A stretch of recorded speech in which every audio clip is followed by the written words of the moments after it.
Okay, we'll have a look at this dry dock problem. We're going to enter dry dock and our dock water density is 1.015. Given our present drafts, and we have to calculate the maximum trim we can enter the dry dock so as maintain a GM of at least 0.1 at the critical instant.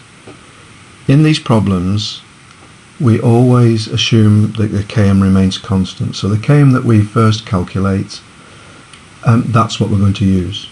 So we look up the AMD. When I say look up, we calculate 3.4. From the tables at 3.4 we get the LCF.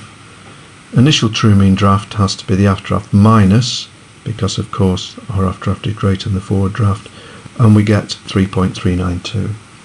Then we go in the tables at 3.392, look up the underwater volume and multiply that by the density, get the LCF and KM, and don't forget we must look up freshwater MCTC and multiply that by the underwater volume as well. So the MCTC and displacement can't just be picked straight out. We have to get the underwater volume, freshwater MCTC, and multiply by the density. We must assume that KM remains constant. So KM is 10.97. kg of course doesn't change, that's 10.5. So the initial GM of the vessel, 0.47.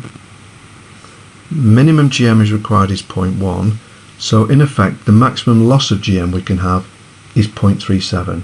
That's our maximum. So we know the maximum loss of GM, we know our displacement, we know our KM, therefore we can find the P force. And the maximum P force, 221. We use the next formula. We know that P is trim times MCTC over LCF.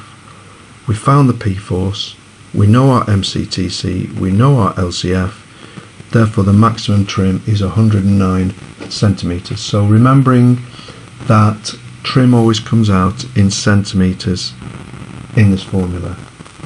And it's beneficial to have a small stern trim when entering dry dock. Well, the stern is the strongest part of the vessel, so if that rests on the blocks first and has the P force, that's what we have to do. And also, the smaller the trim, then the smaller the P force. The smaller the P force, the smaller our loss of GM.